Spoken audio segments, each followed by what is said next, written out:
Bonjour à tous, bienvenue à notre méditation quotidienne. Eh bien, depuis quelques jours, depuis de nombreux jours maintenant, nous avons commencé la belle méditation du psaume 40, un psaume de David, un psaume qui raconte encore une fois la délivrance que David a vécue. Il était au fond du tonneau. Dieu l'a relevé, Dieu a mis ses pieds sur un roc solide et les gens autour de lui ont vu l'action de Dieu dans sa vie, ils ont été étonnés, ils ont commencé à respecter Dieu. Et là, David nous dit que il y a un bonheur incomparable pour l'homme qui commence à placer sa confiance en l'Éternel, qui découvre qui est ce Dieu et qui veut lui faire confiance dans sa vie. Alors il y a toujours, on a vu dans les versets précédents qu'il y a toujours la possibilité de faire confiance aux hommes, faire confiance à ce qu'on voit de nos yeux, à ce qui paraît le plus immédiat, des forces humaines, des ressources de la terre. Quand Dieu nous dit « faites-moi confiance à moi ».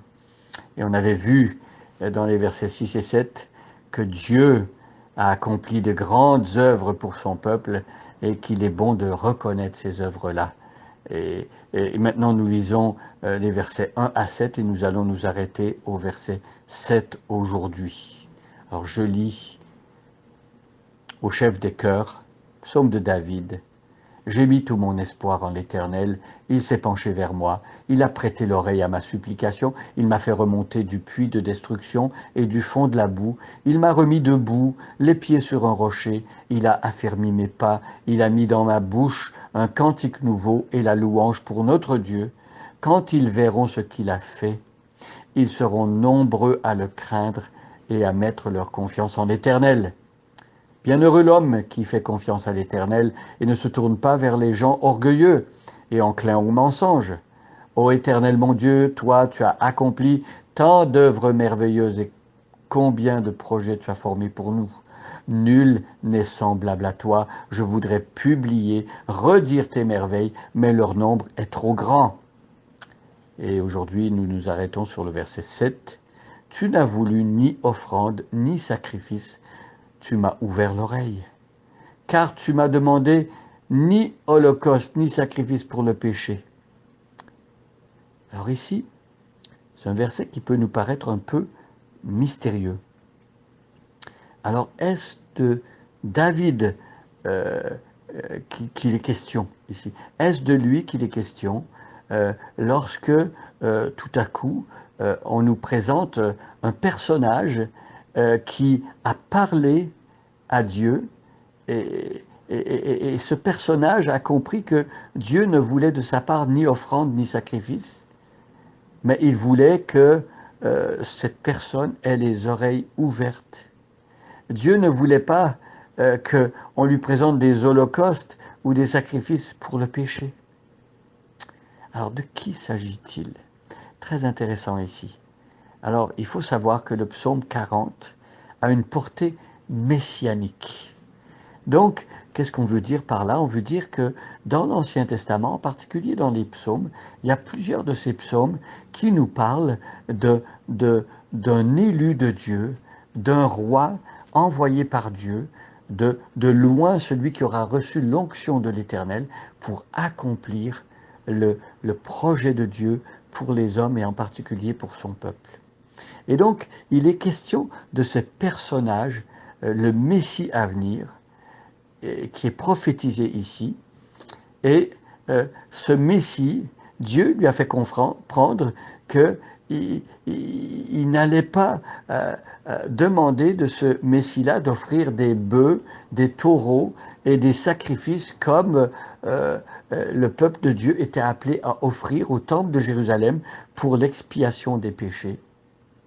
Il n'était pas question d'offrir des sacrifices de substitution comme dans l'Ancien Testament.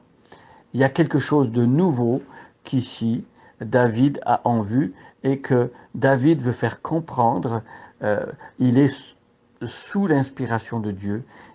Dieu est en train de lui mettre dans son cœur et sur sa plume, on va dire, des vérités qui sont pour nous aujourd'hui. Donc, ici, on a bien compris que l'auteur, David, nous fait comprendre qu'il viendra un moment où Dieu ne va plus agréer les sacrifices d'animaux, des moutons, des agneaux, des taureaux, comme c'était le cas dans l'Ancien Testament. Il n'y aura plus ce genre de sacrifice qui allait couvrir momentanément le péché des hommes, mais Dieu allait introduire quelque chose de différent, de nouveau, qui allait régler une fois pour toutes la question du péché. Hein? Tu n'as voulu ni sacrifice, tu m'as ouvert l'oreille. Il s'agit ici du Messie qui va avoir les oreilles ouvertes pour entendre ce que Dieu lui demande, et ce Messie que Dieu a appelé, eh bien, il va écouter Dieu et il va faire tout ce que Dieu lui demande. Et c'est ce que ce Messie accomplira qui va délivrer le peuple de Dieu de son péché. Alors nous allons voir dans les prochains jours avec la suite du passage de quoi il s'agit, mais aujourd'hui il suffit de se rendre compte et de réaliser avec beaucoup de reconnaissance que Dieu, avec une nouvelle alliance, avec l'aboutissement de son projet, va dépasser les sacrifices, les offrandes d'animaux de l'Ancien Testament, et parce qu'il est en train de préparer par le moyen de l'œuvre de son Messie, il va donner la délivrance du péché une fois pour toutes.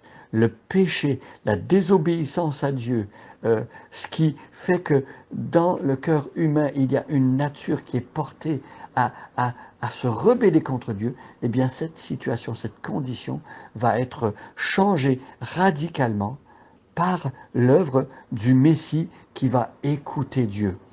Alors remercions déjà le Seigneur pour ce Messie qu'il a envoyé et pour ce Messie qui a écouté Dieu toujours à 100%, et pour ce Messie qui va débarrasser les hommes de leurs péchés, qui les condamne et qui les sépare de Dieu.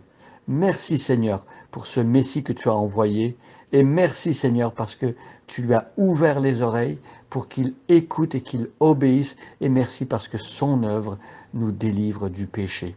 Amen. Bonne journée à chacun et à chacune, et soyez bénis.